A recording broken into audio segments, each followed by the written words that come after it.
The 9 elements of digital citizenship. The first element is digital access. There are many issues that surround digital access given that technology is changing at a rapid rate. The introduction of new technology, access to data and information is very critical. The issues of access is known as the digital divide. Social capital is also an issue related to the digital divide. Basically, this is the beginning of digital citizenship as it makes us, digital citizens, aware that not everyone has the technology to access and to be a part of the electronic society.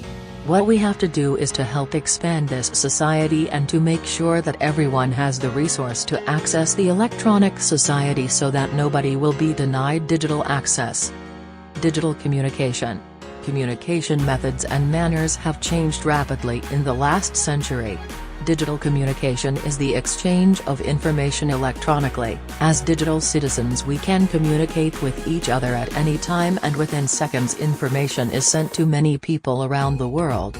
The downfall of this is that not many people are taught how to use this appropriately. Digital literacy. This is the ability to use information and communication technology to find, evaluate, create and communicate information. It requires both cognitive and technical skills. Part of being digitally literate would involve knowing how to identify and verify which sites on the internet have false information or are fake sites. Thus this is the teaching and learning about how to be a good digital citizen by being taught how to use the technology in an effective way. Schools are teaching their students about technology and how it should be used.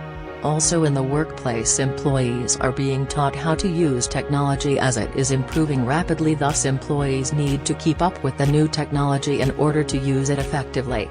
Digital etiquette. The importance of netiquette?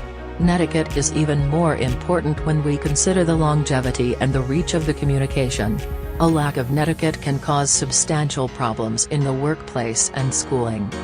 Digital citizens should learn a conduct before using technology so that they know how to use it appropriately. Rules and regulations are not enough to be a responsible digital citizen, rather one should take time to learn the code and etiquette of electronic standards. Digital safety and security. Digital security issues do not just relate to big corporate companies but affect the general public as well. Scams, identity theft, stalking, harassment and cyberbullying are just some of the security issues the general public is experiencing. The worst is that the victims are too young to know the difference or lack digital skills. These are precautions that digital citizens need to take in order to be safe on the internet, as information may be stolen. We need to put in place things such as virus protection so that information cannot be stolen, and backup data in case any information gets lost. Digital security needs to be taken seriously as it guarantees safety of your personal information. Digital rights and responsibilities. The Internet is neither owned by a specific organization or country, nor is it managed by a single entity. There is no specific constitution that governs it, and there is no specific Bill of Rights. However, most countries have incorporated some digital rights into their laws, such as the right to Internet access. Digital citizens are given a set of rights, but along with these rights come with responsibilities.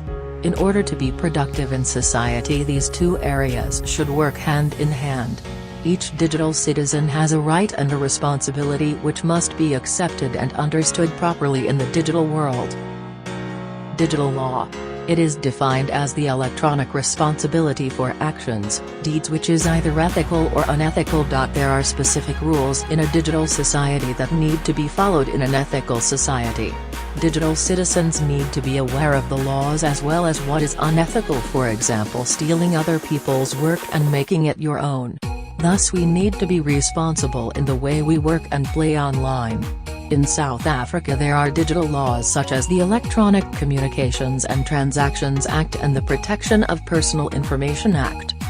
Digital commerce. This is regard to the electronic purchasing and selling of different types of products in the market economy, for example toys, clothing, makeup etc. Their negative side to this is illegally downloading and gambling. Thus digital citizens need to be aware in this economy and use this the right and effective manner. It is important to be an informed consumers as there are too many benefits when making purchasing decisions. The key to this is understanding the value of making an informed purchasing decisions. One should know that purchases are investments.